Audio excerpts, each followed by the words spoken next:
Bien, esto es, tengo que decir para los que vienen por primera vez, jerarquía y católicos, protestantes de todas las sectas, estuvieron siempre confundidos respecto a nosotros, porque no parecíamos ni católicos, decían los sacerdotes, y no parecíamos protestantes, decían los protestantes. Entonces, ¿qué son? Bien, diré en palabras entendibles por los que vienen por primera vez. Somos la renovación carismática del Espíritu Santo, obra del Espíritu Santo, no un invento de un hombre, para renovar la Iglesia católica. Para los que vienen por primera vez sería interesante que explicáramos respecto a la Iglesia católica, porque el católico no sabe nada. El católico no tiene enseñanzas, solo costumbres, tradiciones, pero de Dios no entiende nada, como si jamás hubieran tenido un guía espiritual, un sacerdote. Los que asisten a un casamiento por la iglesia y terminado se van al salón donde va a ser la fiesta y allá miran al sacerdote que celebró la boda tomando. Y en sus reuniones particulares entre sacerdotes son botellas de vino y cigarro y maldiciones. Es la vida del sacerdote, de todos los rangos: obispos, cardenales, curas, sacerdotes de a pie, todos. En consecuencia, si en ellos no hay espiritualidad alguna, ¿por qué habría de haberla en el rebaño que ellos guían? Pues por donde camina el pastor, por ahí pasan las ovejas, por todos los vicios. Para eso envió Dios la renovación a la tierra.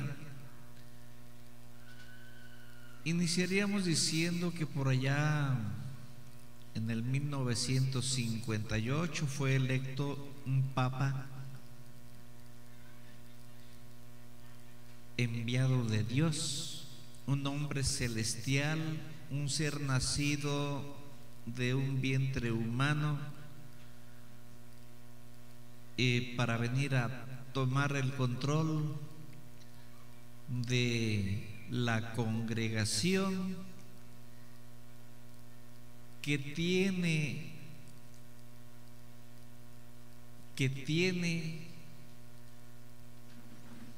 la palabra es prisioneros, secuestrados.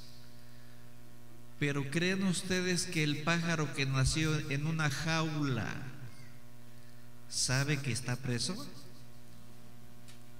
Si no ha conocido la libertad. Así vive el católico, prisionero. Pero ahí nació. No recuerda de sus antepasados cómo se originó lo que hoy llaman Iglesia católica. Sería interesante, ahora tenemos por allí unos rabinos mesiánicos.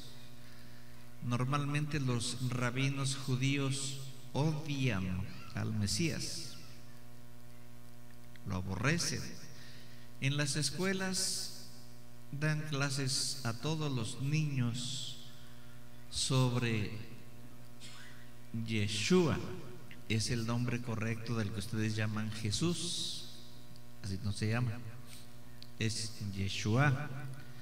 Pero les hablan cosas horrorosas, de manera que los niños, a medida que van creciendo odiando a Yeshua. Eso es grave, eso es muy grave. ¿Por qué es grave? Voy a repetir para los que vienen por primera vez, porque dice en el libro de San Juan, capítulo 1, yo ya dije San Juan, se me van a enojar los rabinos. Ellos no quieren que digan San. Y si ustedes escuchan a todos los protestantes, ellos tampoco quieren que digan San.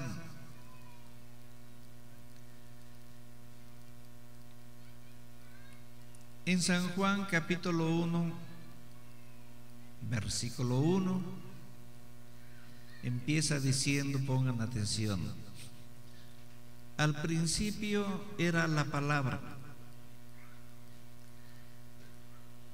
En la mayoría de las Biblias dice era el verbo, pero verbo es palabra. Ustedes no están escuchando ahorita solamente mis palabras, sino mi verbo. Es lo mismo, es mi palabra. Al principio era la palabra, y la palabra estaba en Dios, y la palabra era Dios. Después Dios hizo de su palabra un cuerpo físico. ¿Para qué? Para cuando tenga que venir a la tierra o a otro mundo, pueda ir en ese cuerpo físico y pueda hablarles así como les estoy hablando yo, y puedan mirarlo así como me están mirando a mí.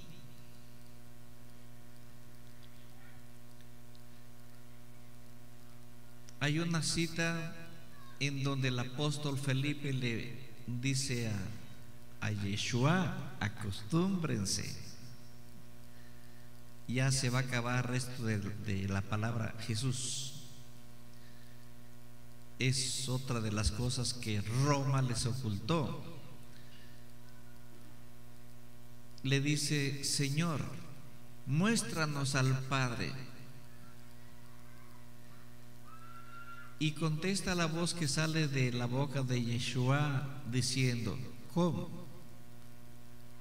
¿Cómo dices muéstranos al Padre? ¿Cuánto tiempo hace que estoy entre ustedes? Entonces, ¿cómo dices muéstranos al Padre? ¿Quién contestó? El Padre. Entonces estaban viendo al Padre, no a Jesucristo o Yeshua. Y entonces contesta Yeshua diciendo: porque quien me ha visto a mí, ha visto a mi Padre. Porque mi Padre y yo somos una misma persona. Esto lo aborrecen los judíos mesiánicos que ahora ustedes están viendo en el YouTube. Así les enseñaron a ellos. Tienen una enseñanza muy parecida para interpretar citas bíblicas muy parecidas, pues idénticas a las de los protestantes.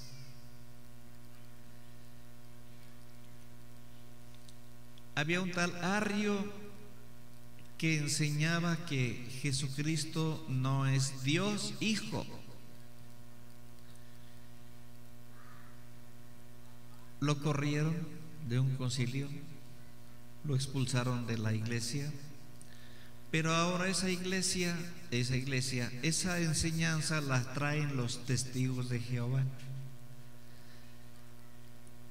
Arrio decía que María no era virgen en la concepción, ni después de dar a luz, que Jesucristo no era Dios Hijo, que el Espíritu Santo no existía, que la cruz era maldita porque es el arma con que dieron muerte al Hijo de Dios. Ellos decían Jesús, pero ellos sabían que ese no era su nombre. Entonces siguen diciendo: el Espíritu Santo no existe, no hay espíritu, solamente es cuerpo y una energía que lo anima. Cuando se apaga esa energía, el cuerpo ya no tiene vida y no pasa del sepulcro, no hay un más allá. Eso enseñaba Arrio, lo expulsaron, y eso siguen enseñando los testigos de Jehová. Todo eso. Nuestros rabinos mesiánicos vinieron a enseñarles. Ellos sí creen en que Yeshua era y es el Mesías, a diferencia de los rabinos que niegan que él era el Mesías. Y por estos rabinos mesiánicos se llaman los que creen en el Mesías, sabemos que en sus libros de conocimientos profundos de todos los rabinos de más alto grado, en sus libros está escrito que Yeshua sí era el Mesías. Es decir, todos los rabinos que lo aborrecen saben que sí era el Mesías. Tanto es así que saben que era el Mesías que mandaron tapiar la puerta dorada por donde dice la profecía que regresará otra vez Yeshua. Por esa puerta no entra nadie. Por esa puerta solamente entraría Yeshua cuando viniera hace 2000 años. Y cuando vino, esa puerta se abrió sola. Dicen que esa puerta no la pueden abrir, cada hoja de la puerta no la pueden abrir ni 14 Sansones juntos. Es demasiado pesada. Y cuando Yeshua se acercaba en el burro, la puerta solita se abrió. Tenía muchos candados. Todos se abrieron solos. Y la puerta se abrió sola, cuando menos en apariencia sola, pues nadie veía quién la abría. Y entró. Comprobado, no había más que decir, era el Yeshua. Aparte resucitó, resucitaba a los difuntos. También era rabino, era de los rabinos de los de más alto rango. Era sacerdote, era juez, porque los rabinos son jueces y sacerdotes. Era fariseo. Todo esto lo desconocen los católicos. En los libros originales en hebreo y arameo no existe la palabra iglesia, ni siquiera en griego. No existe la palabra iglesia. Entonces, ¿de dónde salió la palabra iglesia? De la boca del emperador Constantino el Grande. Pero él pretendía formar una iglesia, según sus palabras, utilizando a la congregación del Mesías que estaba en Roma por la fuerza. y a otras personas, muchas más que no eran de esa congregación, las obligó a ser de esa congregación porque él quería dominar al mundo a base de religión, porque ejércitos no tenía. De su boca nació la palabra iglesia católica. Los que leen Biblia deben de leer otros libros donde esté la historia de nuestra iglesia católica. Católico, bueno, es una palabra griega que significa universal. Significa que la congregación de Dios, así se llama congregación, no es iglesia. Significa que la congregación de Dios no es mundial, es universal. Que la enseñanza que Dios trajo para los de la tierra es la misma doctrina para todos los vivientes que Él creó en todos los universos creados por Él. Primero se le llamaba bíblicamente congregación primitiva, y el primero que le nombró congregación católica, déjenme ver si me viene a la mente el nombre, se me tiene que venir. Fue San Ignacio de Antioquía o Antioquía, que era de los discípulos de los apóstoles, de los discípulos de los apóstoles. Él fue el que le nombró congregación católica, porque en esos entonces, en los tiempos del Mesías, se hablaba solamente arameo y griego. En los tiempos de Yeshua no se hablaba hebreo. Hebreo solamente se decía en las sinagogas durante la misa, como se hacía en nuestros templos, donde solamente se decía todo en latín, pero nunca les enseñaron latín a nadie.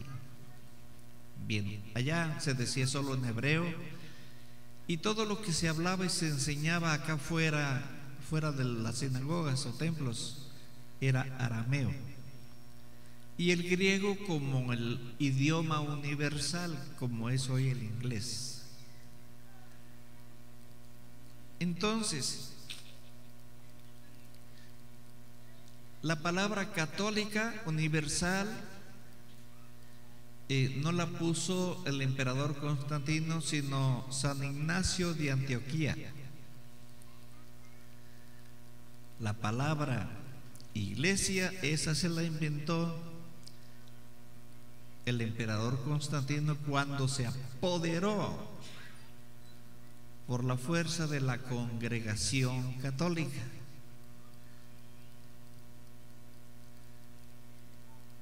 Bajo amenaza de muerte le quitó los documentos donde tenían las enseñanzas del Mesías. La mayoría de los que tenían esas enseñanzas, esos rollos, huyeron ante la amenaza y los escondieron. Y hoy en día pues tenemos aquí 2 evangelios, tenemos 63 libros, pero todo esto es obra de un papa, Dámaso, que se dedicó a hacer una biblioteca portátil, y envió hombres a diferentes partes del mundo a buscar los escritos donde hablara de Dios, y fue así que fue consiguiendo los pocos libros que llamamos Nuevo Testamento. Evangelios nada más tenemos 2, San Mateo, San Juan. Apóstoles eran 12. ¿Dónde están los demás evangelios? Escondidos en las cuevas de Qumran por la amenaza del emperador romano. encontrados en 1947, todos destruidos, pero se pudieron limpiar, la ciencia lo hizo, se pueden leer y no coincide con lo que la Iglesia Católica nos ha enseñado. Allá dice de otra manera.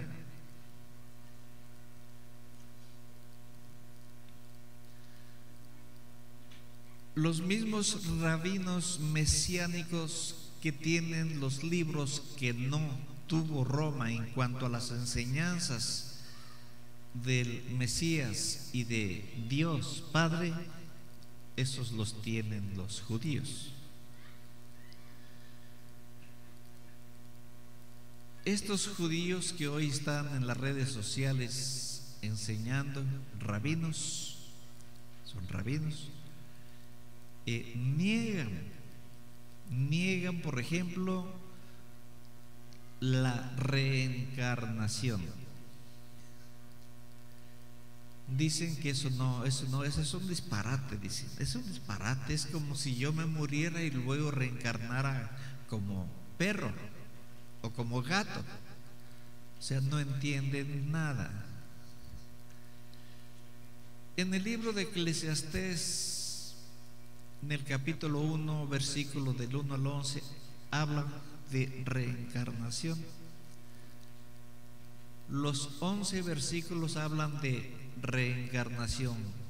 Cada versículo es aparte del otro y del otro y del otro.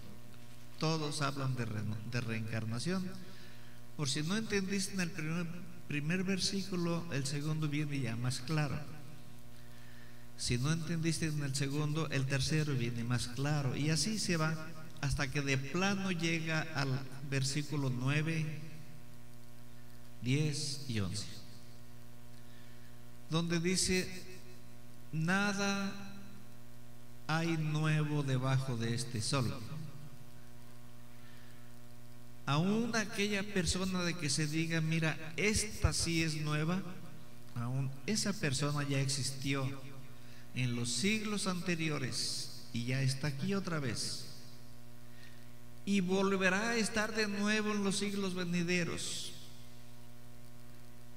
Mas en la mente de los que vayan regresando no habrá recuerdos. Eso aquí está todavía. Hace algunos años la iglesia enseñaba sobre la reencarnación.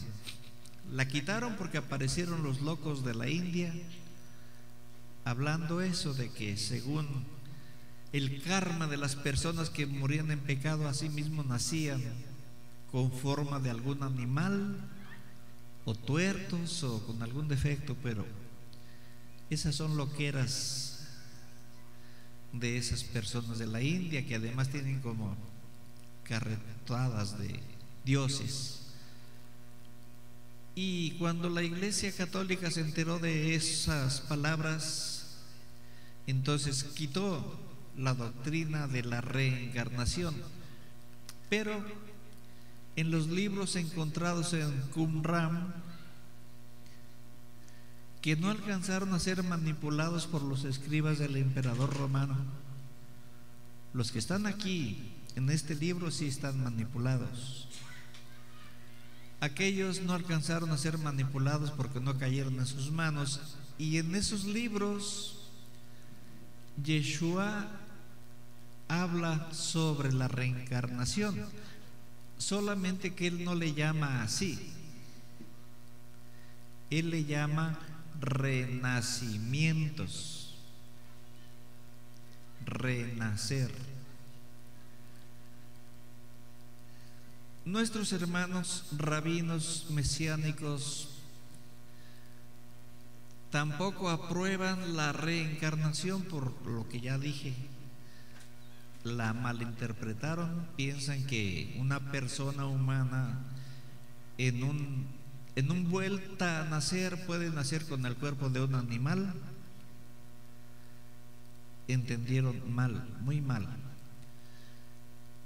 Ellos explican de otra manera que la rueda de las almas, que somos tres cuerpos: cuerpo físico, espíritu y alma.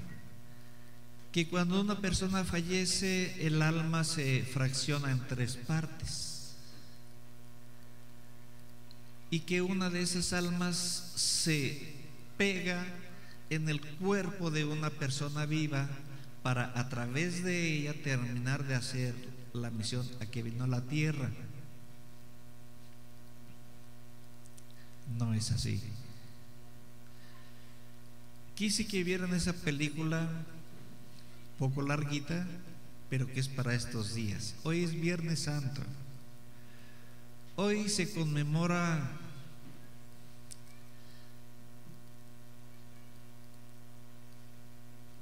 si decimos la triste crucifixión del Mesías, estaríamos diciendo mal.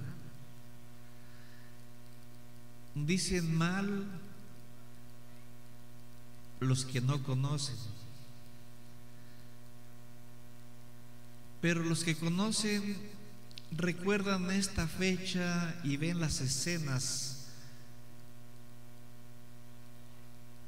en las películas que no están tan fuertes como fue originalmente,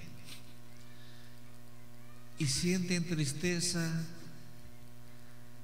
Pero ese suceso en la cruz es un motivo de alegría,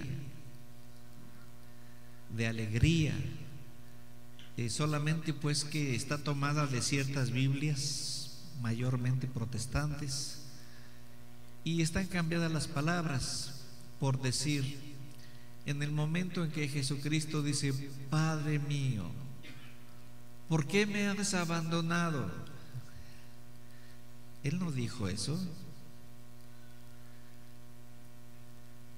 Él lo que dijo fue: ¿acaso no he venido yo para esto? Porque para eso vino.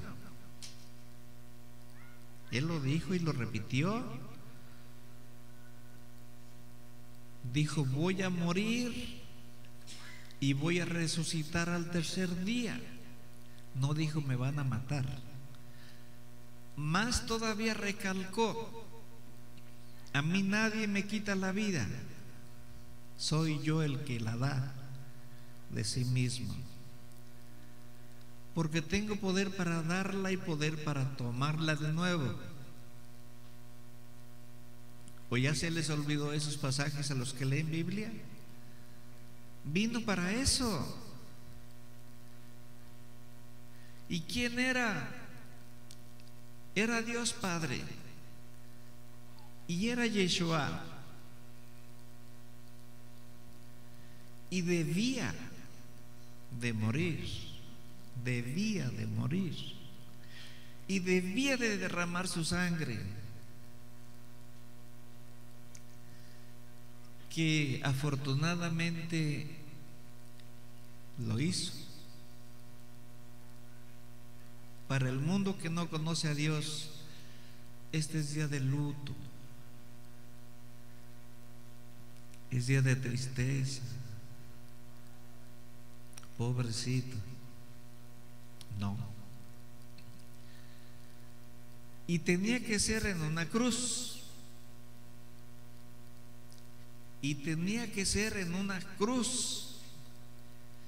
Y nuestros rabinos mesiánicos les dicen, entre las enseñanzas que ahora les enseñan a ustedes en español: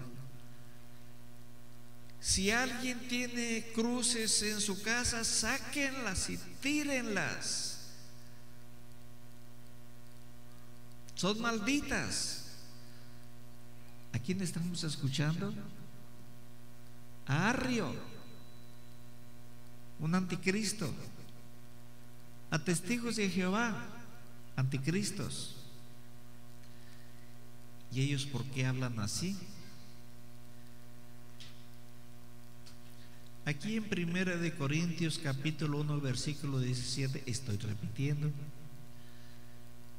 dice que la enseñanza de la doctrina de la cruz de Cristo, así dice, es escándalo, es necedad para los que nacieron para la condenación, para la perdición.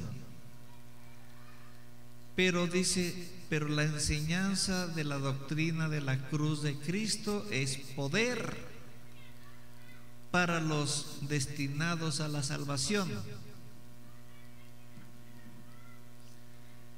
Y nuestros rabinos, ¿por qué dicen como Arrio y como los testigos de Jehová?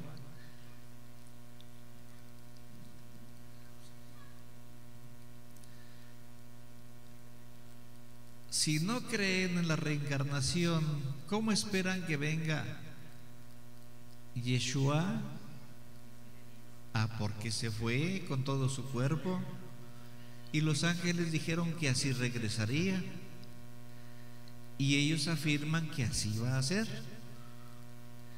que lo verán parado sobre las nubes en toda su majestad sobre Jerusalén.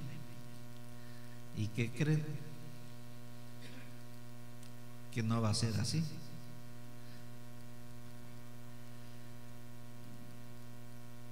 Solamente en esos detallillos están ellos equivocados, por causa de que leen la Torá, así como los sacerdotes católicos leen el misal del año.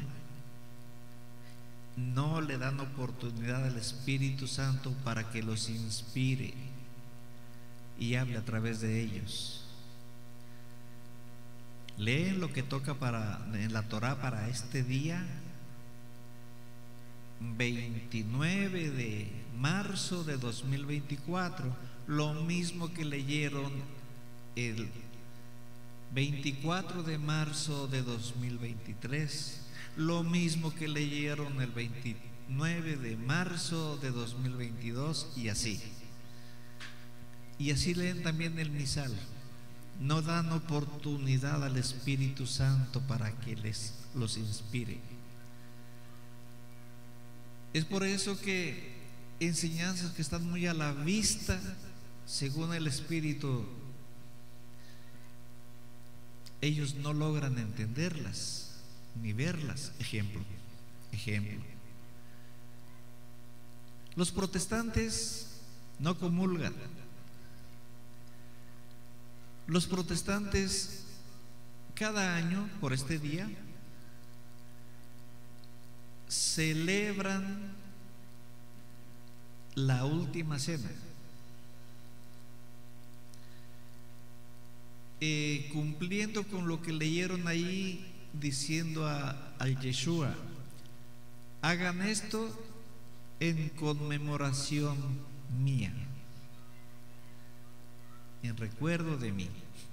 Y entonces dicen los protestantes: únicamente vamos a poner unas galletitas, las bendecimos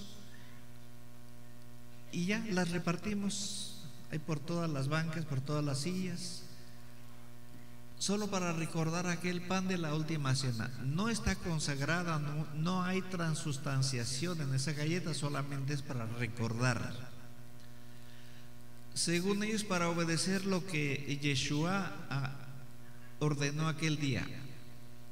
Obvio, están equivocados. Nuestros rabinos mesiánicos dicen lo mismo y hacen lo mismo. No comulgan, solo hacen eso mismo. Porque eso dijo Yeshua allá en la última cena: hagan esto en conmemoración de mí, en recuerdo de mí. Entonces, solo para recordar.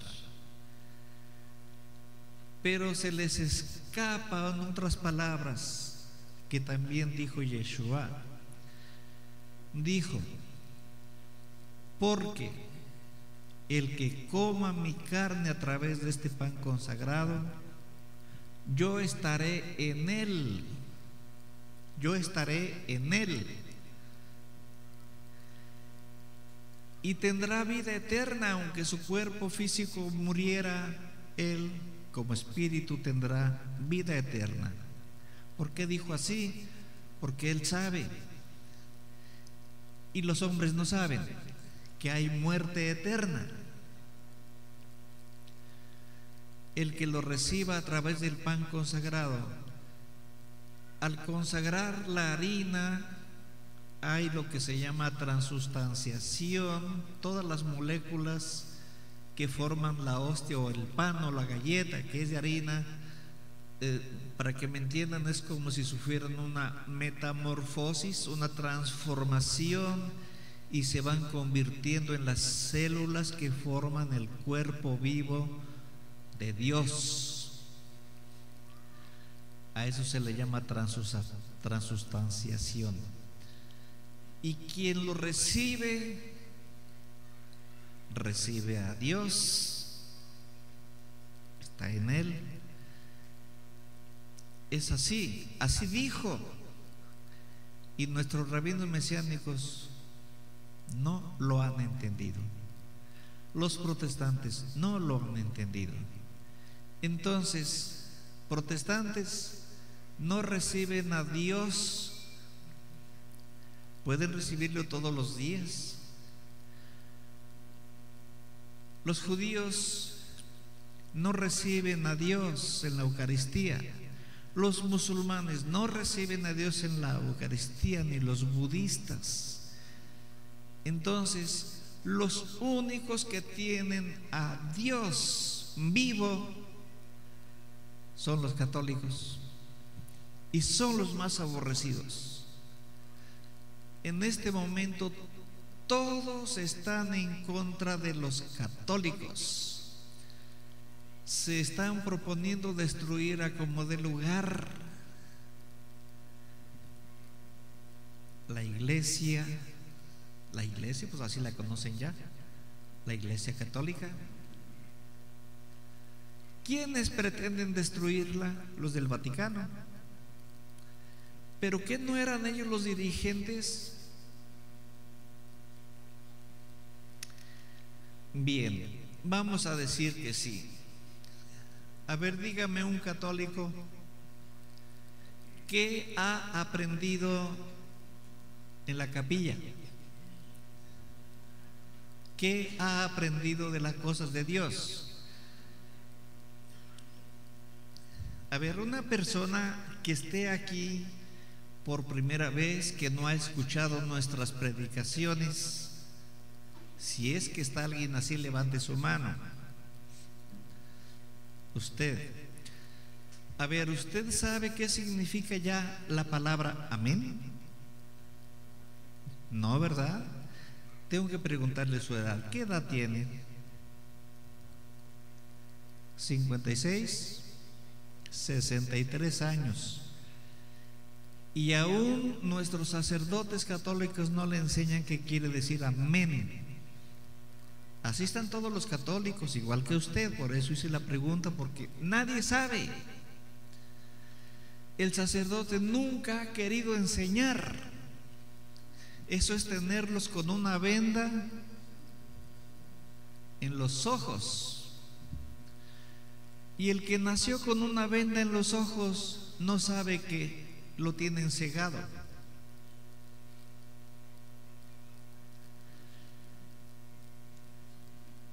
Los sacerdotes, se les llama clero a todos los sacerdotes, desde el más alto rango al menor es el clero. Nunca han querido que la gente conozca nada de Dios. Por eso durante toda su vida de nuestros antepasados, de los bisabuelos para atrás, les decían la misa en latín, para que nadie entendiera nada, porque no querían que supieran nada, solo querían su limosna, que ahora llaman ofrenda. Cuando vinieron a hacer una Biblia, tampoco les dejaban leer Biblia, ni siquiera que tuvieran una Biblia, y no estaban a la venta para nadie, porque era pecado tocar con sus manos el libro sagrado, decían ellos. Hasta que Dios envió a Juan 23. Siempre quiero apuntar para acá o para acá, pero no está ninguna imagen. A Juan 23. para esto, para rescatar. ¿Oyeron lo que dije? Rescatar a los secuestrados en manos de Roma.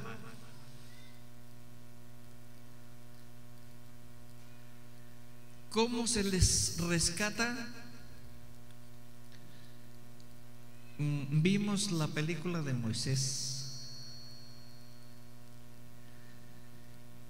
y diciendo yo, ¿cómo se rescata al pueblo de Dios en manos de sus secuestradores del Vaticano? Así como Dios vino a rescatar a sus hijos egipcios de Egipto. Y ahorita me van a contradecir, hermano, pero fue a los hebreos a los que rescató.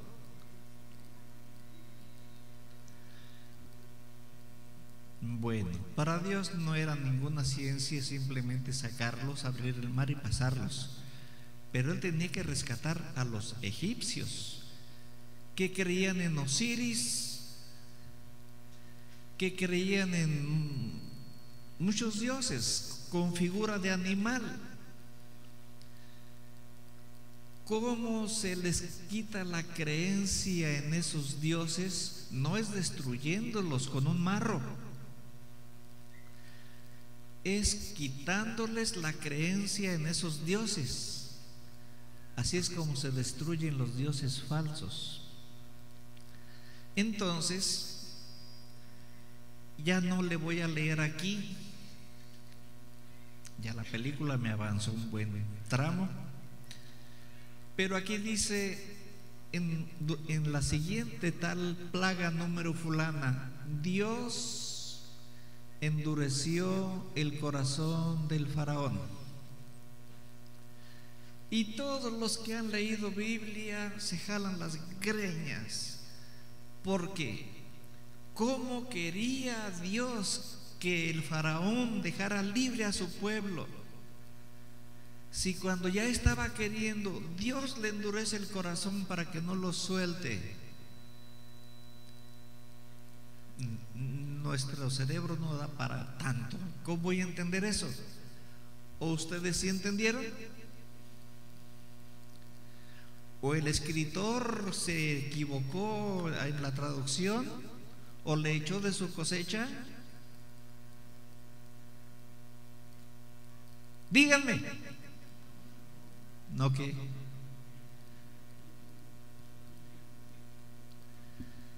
Dios endureció el corazón al faraón para que no deje ir a su pueblo.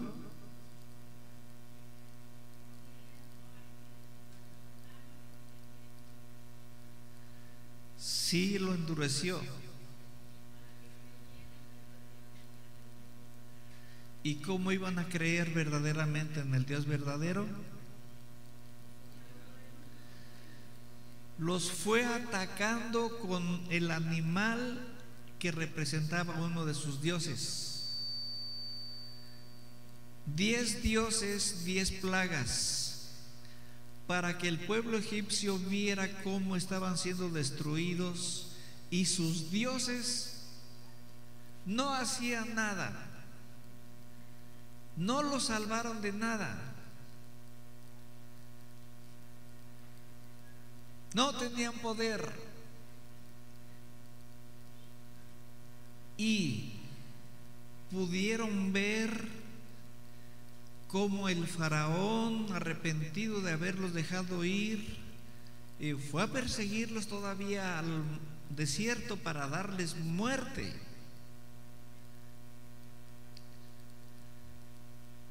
Luego Dios a través de Moisés abrió el mar, aunque hay otra versión, abrió el mar para que todo su pueblo pasara caminando.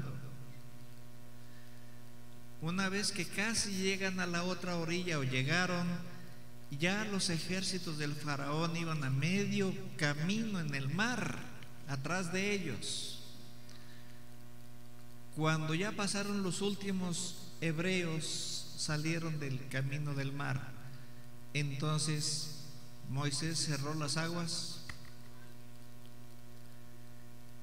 y el poderío del faraón, ahí fue. Es un árbol sin sus ramas, un tronco, ya no es árbol. ¿Qué es un pastor sin sus ovejas? Nada. Pues, pero le quedó muy claro al faraón y a los egipcios que el Dios de Moisés sí los salvó de él, sí obligó al faraón a que los dejara libres. El Dios de Moisés sí destruyó a todos los ejércitos del faraón. Entonces, entre nuestros dioses y los dioses de Moisés, y el Dios de Moisés, pues el Dios de Moisés es el verdadero. De esa manera fue como Dios rescató a sus hijos egipcios, destruyendo en la mente de los egipcios la inutilidad de sus dioses. Fue así. Por eso endureció el corazón del faraón, porque si no se quedarían todavía creyendo en algunos de sus dioses. Durante la pandemia, los hindúes de la India dejaron de creer en muchos de sus dioses, porque vieron qué mortandad hubo de esa gente durante la pandemia, y sus dioses no hicieron nada, los aborrecieron. Así es como se les libera. Bueno, ya de aquí me puedo brincar entonces a Juan 23 y al Vaticano. Entonces tenía Dios que enviar, así como envió a Moisés allá a Egipto, enviar otro enviado al Vaticano, a la mera cueva del enemigo. Él aguantó con paciencia tantos años en el seminario, bueno, disque seminario, hasta que logró ir escalando a obispo, a cardenal, hasta que llegó el momento en que había que hacer un cónclave para elegir nuevo papa, y fue electo él. Así estaba programado por Dios. ¿Cómo se les rescata a los secuestrados sin traérselos a todos en un tráiler? Empezando a sembrar en cada uno las enseñanzas de Dios, ir quitando de la mente de cada uno las enseñanzas de Roma, las que no son enseñanza de Dios. Para eso tenía que estar un enviado de Dios allá mismo, al frente de toda la llamada ahora Iglesia Católica, que es la iglesia judía, que anda en la dispersión. ¿Y por qué anda en la dispersión? Porque el pueblo de Israel se compone de 12 tribus. 10 tribus traicionaron a Dios, escogieron a demonios por dioses suyos, y el mismo Salomón, así como le erigió su templo a Dios, también le erigió templos a los demonios. Esa traición se paga muy caro. Dios les quitó su paternidad a las 10 tribus de Israel. Ya no eran sus hijos. Eso lo sabía Yeshua, o Jesucristo, como ustedes le conocen. Él sabía todo eso. De manera que estaban perdidos. Vinieron los romanos, los humillaron, los golpearon, los mataron por millones y no hubo quien los protegiera, porque el Todopoderoso ya no era su padre, ni ellos estaban con él, ellos estaban con los demonios, y los demonios no hicieron nada por ellos.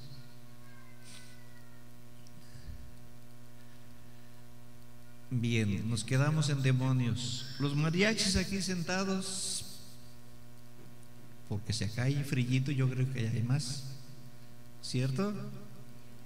Aquí nunca hace frío y ahora sí hay.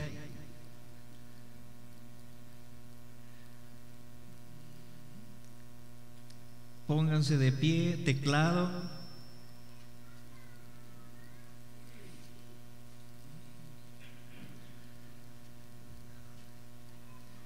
Así como que moviditas, como para que suden, se desentuman.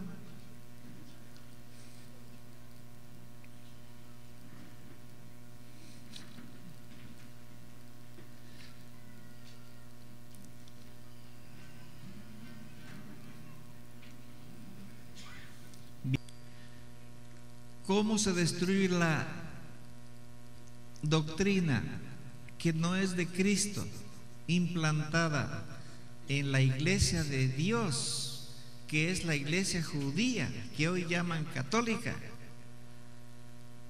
Ya la historia de por qué andan acá ya la explicamos antes, la vamos a tener que explicar cuantas veces sea necesario, pero más temprano. Se les están inculcando enseñanzas que asustaban a los sacerdotes al principio, luego ya las fueron entendiendo. Iniciamos, imagínense ustedes, explicando temas como el rezo es una basura, así iniciamos. El rezo es una basura. Y los católicos solamente saben rezar. El que reza es como un perico. Habla lo que se sabe de memoria, pero no sabe qué está diciendo. Al perico por eso no le hacen caso, al católico tampoco, en el cielo y en la tierra. Les enseñamos entonces la diferencia entre el rezo y la oración. Eso es renovación. Y así fuimos enseñando la una cosa contra la otra, la una cosa contra la otra, las imágenes contra los santos. Es decir, les fuimos despertando, las fuimos enseñando. Y así es como se va rescatando, sin sacarlos del templo, utilizando los mismos edificios.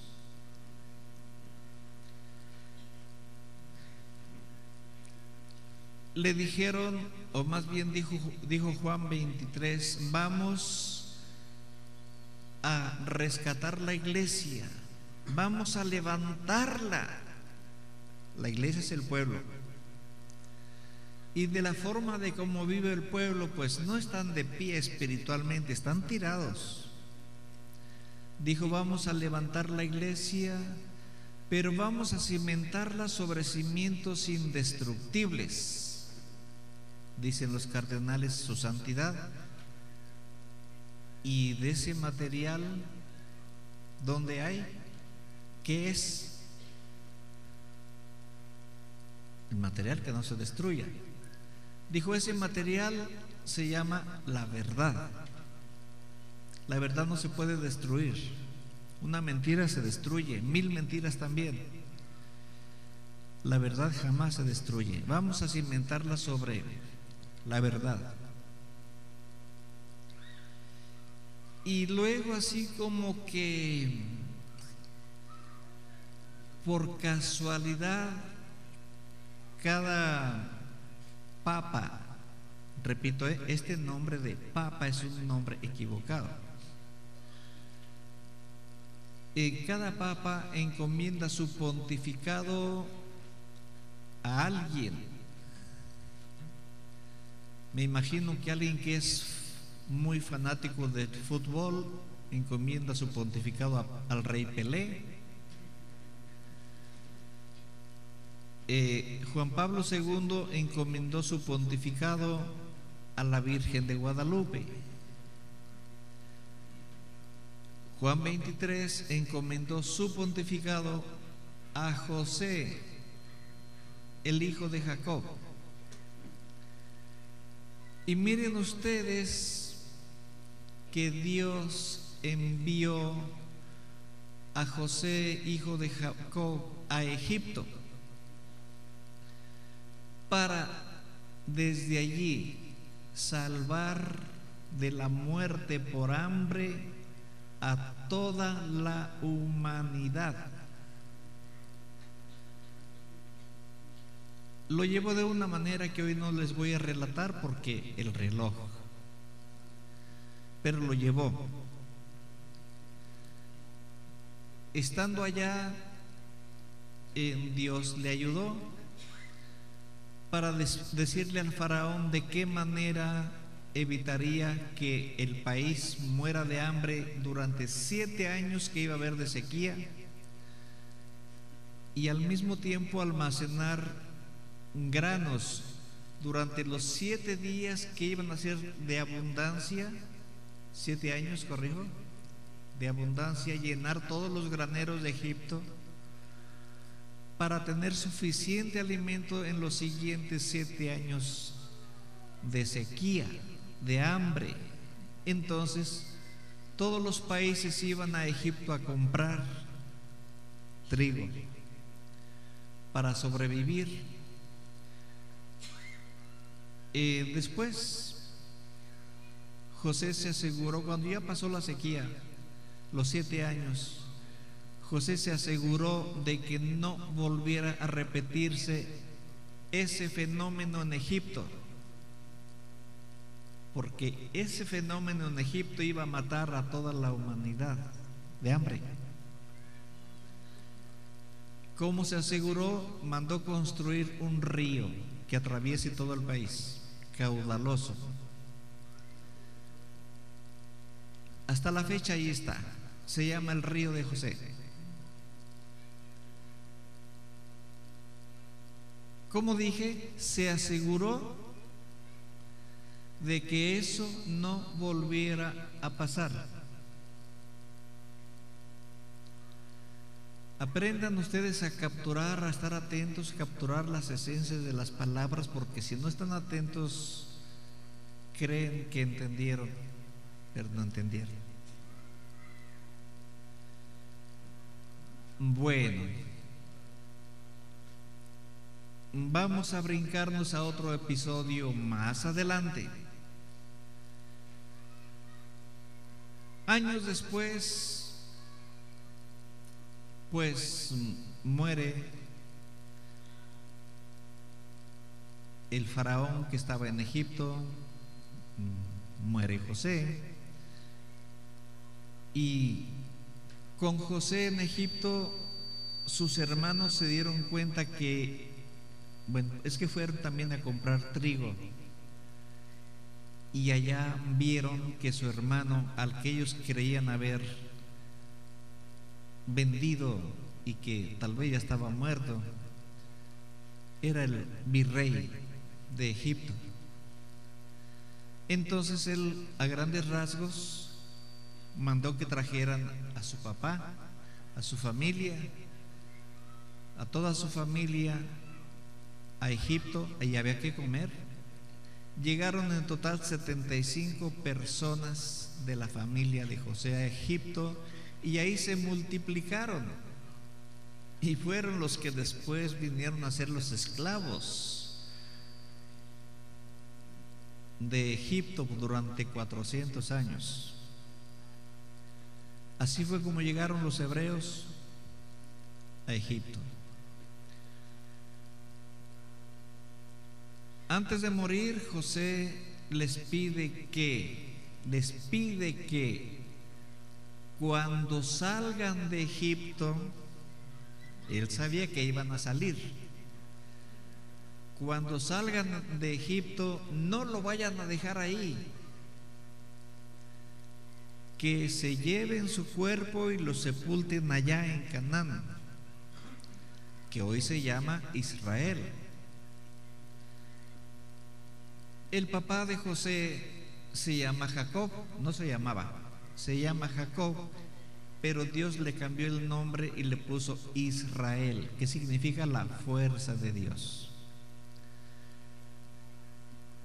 Los hermanos rabinos le dan otra interpretación, pero bueno, eso no importa.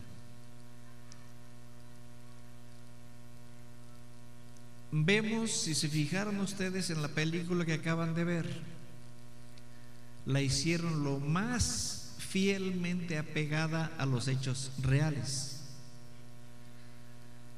Vieron que llevaban la momia de José, ¿cierto? Decía hace un rato yo, los rabinos judíos tienen una versión sobre la apertura del mar Rojo y se la atribuyen a José. ¿Cómo? ¿Quién sabe?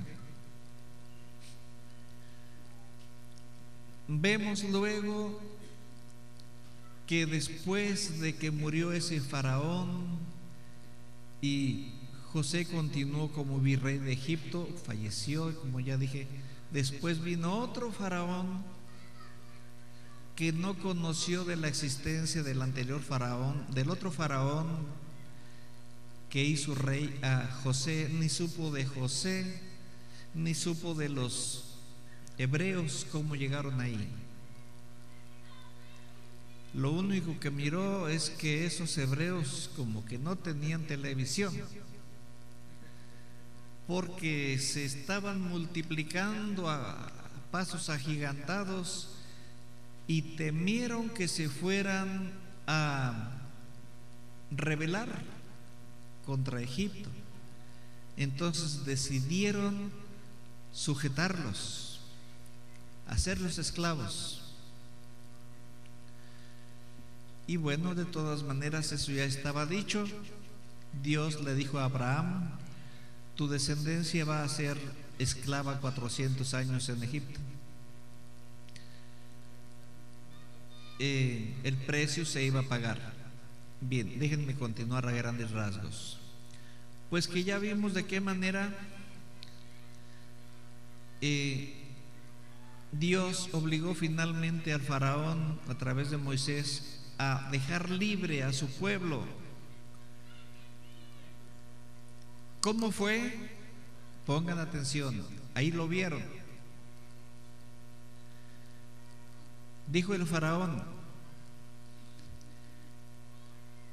esta noche vamos a dar muerte a todos los primogénitos de los hebreos, empezando por el de Moisés. ¿Sí miraron ahí? Así siquiera ya no leo. ¿Y qué dijo Moisés cuando le hicieron saber el decreto que había dado el faraón? Con pesadumbre dijo: de tu boca ha salido la sentencia, de tu boca ha salido la sentencia. Solamente que no será contra mi hijo ni contra los primogénitos hebreos, será contra tu hijo y todos los primogénitos de todo el país.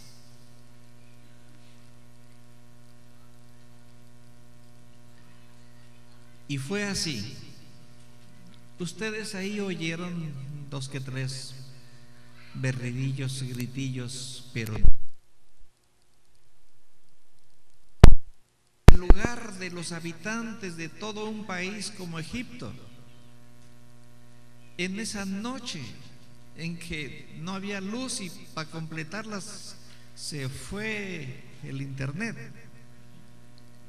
E imagínense, en cada casa había un difunto, estaban cayendo muertos de uno por uno en todo el país. Había llantos en esta casa y en la de enseguida y en la de enseguida y en la de enseguida y de toda la cuadra y toda la manzana y toda la ciudad y todo el país. Gritos, lamentos en todo el país. Nadie fue al velorio de nadie. Cada quien estaba con su propio velorio.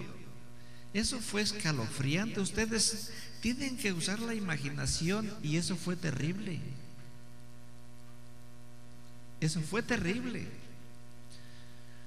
Por eso Dios le dijo a Moisés: con la plaga que hoy le voy a mandar al faraón, no solamente los dejará ir, sino que los correrá de ahí.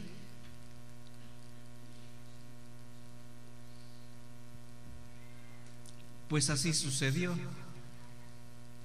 En la realidad así sucedió.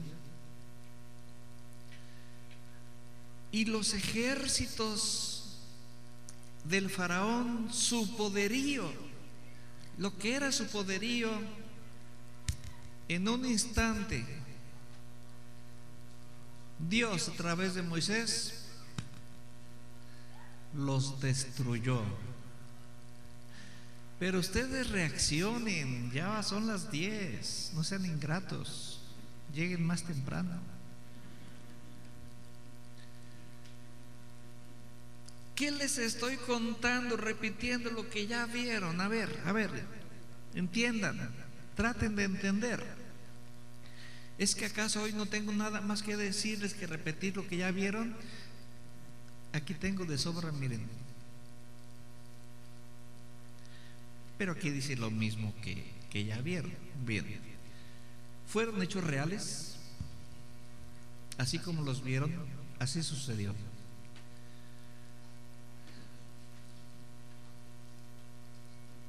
Dije casi todo, mas no todo. Ahora voy a decir en partes. El que vino a dar muerte a todos los primogénitos de Egipto, empezando por el hijo del faraón, fue el ángel de la muerte, no la santa muerte. El ángel de la muerte, el destructor. Para que este destructor no tocara a las familias de los hebreos, pusieron sangre de cordero en los dinteles de las puertas, en donde este ángel de la muerte, que parecía como humo, viera esa sangre, se iría de paso. Pero oigan mis palabras, por favor. Es que las oyen pero no las entienden. Repito. Cuando este ser en forma de nube que avanzaba veía la sangre en la puerta de las casas, ahí no entraba, se iba de paso. ¿Qué estoy diciendo?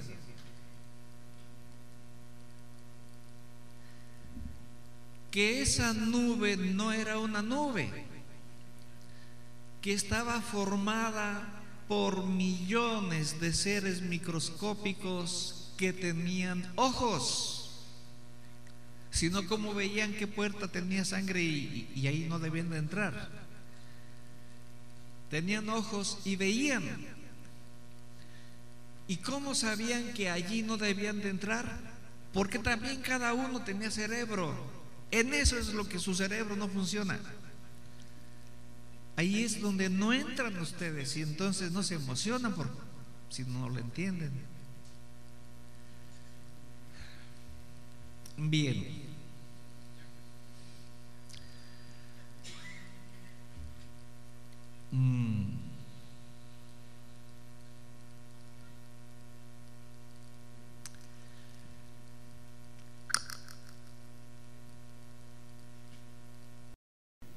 Padre Celestial, yo soy el que soy, el verdadero.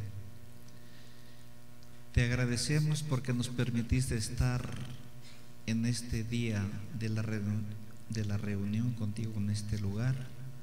Te agradecemos porque siendo un día hábil, dispusiste de nuestros compromisos para que pudiéramos estar aquí, conociéndote y aprendiendo cosas nuevas y cantándote con nuestra boca y tocando con nuestros instrumentos y danzando con nuestro cuerpo, alabándote de esa manera. De la misma forma te pedimos que también dispongas de los compromisos de todos nuestros hermanos y hermanas que hoy por diferentes causas no pudieron asistir, y según escuchamos, son días en que estamos escuchando cosas que vamos a ocupar por todo lo que se va presentando. Saber cómo defendernos, saber cómo asimilarlo, tener la fuerza de Dios en nosotros, recibiéndolo a través de la Eucaristía, no cada 8 días ni cada mes, si nos fuera posible todos los días, ir en la misa de muy en la mañana o en la última misa de la noche y recibir a nuestro Dios, que nos llenará de su fuerza espiritual. También te agradecemos porque desde antes de llegar ya te habías llevado nuestras enfermedades, nuestras dolencias. Ahora te pedimos que soples tu aliento santo sobre nuestros cuerpos cansados, para que te lleves nuestro cansancio físico y que nos des tu bendición a nosotros y al mismo tiempo a nuestros familiares y parientes que se quedaron en nuestra casa, en nuestros pueblos, y que bendigas nuestras fuentes de trabajo y el fruto de nuestro trabajo, que bendigas el salario de los que somos asalariados, que bendigas nuestros corrales, que bendigas nuestros animales y que envíes a los seres de la lluvia en el momento indicado y en la cantidad indicada. No permitas que alguien lleve más agua de la necesaria ni menos de la necesaria, porque en los dos casos nos destrozan los cultivos, el alimento. Así pues, Padre Santo, bendice ahora nuestros vehículos y bendice los caminos por los que vamos a transitar y a todos los que transitan por ellos, para que todos lleguemos con bien a nuestros pueblos, a nuestras casas. Ahora te vamos a agradecer como nuestro Señor y Maestro y Dios Hijo Yeshua, el Mesías, nos enseñó. Padre nuestro, yo soy el que soy, que estás en tu reino.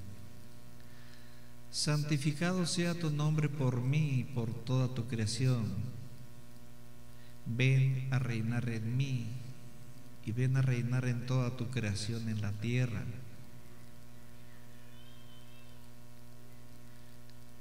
Que se haga tu voluntad, ahora sí que se haga tu voluntad en nosotros y en toda tu creación también, como se hace allá en tu reino, para que pese a todo lo por venir según lo escrito, podamos vivir en tu paz con nuestra familia. Que por tu amor y tu poder nunca nos falte el qué comer, el qué beber, el qué vestir y lo necesario para cuando nos enfermamos. Te pedimos que este pan que hoy nos diste en abundancia nos lo des siempre, pero que nos ayudes a digerirlo para que no nos vaya a hacer daño, porque es un pan nuevo y en mucha abundancia. Es decir, que nos ayudes a entenderlo, no sea que nos vaya a confundir y nos vayamos a escandalizar. Cuando nos vamos de aquí, ahí no termine esto, más bien ahí empiece, para que empieces a traer a nuestra mente lo que aquí nos dijiste y nos lo vayas explicando por el camino y allá en nuestras casas durante las 2 semanas que falta para retornar aquí. Perdónanos todas nuestras ofensas, pero enséñanos también a nosotros a perdonar de verdad a los que nos ofendieron, a los que nos ofenden hoy y a los que nos ofendan después. Y durante cada prueba, según estamos escuchando, que nos ha de venir, no nos dejes caer en ninguna clase de tentaciones, en ninguna clase de confusiones, tampoco en las malas rebeldías, mucho menos en las divisiones. Más bien, unifícanos a todos como uno solo contigo en forma indivisible y fortalécenos en la mente, en el cuerpo, en el espíritu. Y líbranos y protégenos de todo aquello que nosotros aún no podemos librarnos ni protegernos. Líbranos de todo mal. Santa María, Madre de Dios Hijo y Madre de nosotros, ruega por nosotros ahora, en este momento, en cada momento de nuestra vida futura, pero sobre todo a la hora de la muerte de los que aún han de desencarnar, para que les ayudes en esa transición y los recibas después de ella, para que si alguno aún llevare en su cuerpo de espíritu implantes de los seres oscuros, de los demonios, destruyas esos implantes y a tus hijos e hijas les lleves a donde deben ser llevados cada uno. Gloria a Dios Padre, yo soy el que soy. Gloria a Dios Hijo, Yeshua, el Mesías, el Cristo. Te pedimos, Padre Santo, yo soy el que soy, que así como era en el principio, mucho antes del diluvio, cuando todos los humanos eran buenos y fieles contigo, que así vuelva a ser otra vez desde ahora para siempre. También te pedimos que como eran las enseñanzas de Yeshua o Jesucristo como le conocemos acá, que así vuelvan a ser otra vez como eran en aquel tiempo, dichas por Él, así vuelva a ser otra vez hoy y siempre. Dulce Madrecita, nunca te vayas a alejar de nosotros, ni tu vista la apartes jamás de nosotros. Ahora, vente con nosotros a nuestro pueblo, a nuestro trabajo, a nuestra casa, a todas partes. Ven también a visitarnos a través de nuestro sueño, como lo hiciste con Bernardino, tío de Juan Diego, para que nos sanes de cualquier enfermedad o nos ayudes a resolver cualquier problema como tú sabes hacerlo. Y ya que siempre nos has protegido como nuestra verdadera y única Madre que eres, haz que nos bendiga en este momento y siempre, Dios Padre, yo soy el que soy, el verdadero, Dios Hijo, Yeshua, el Cristo, y Dios Espíritu Santo. Que así sea.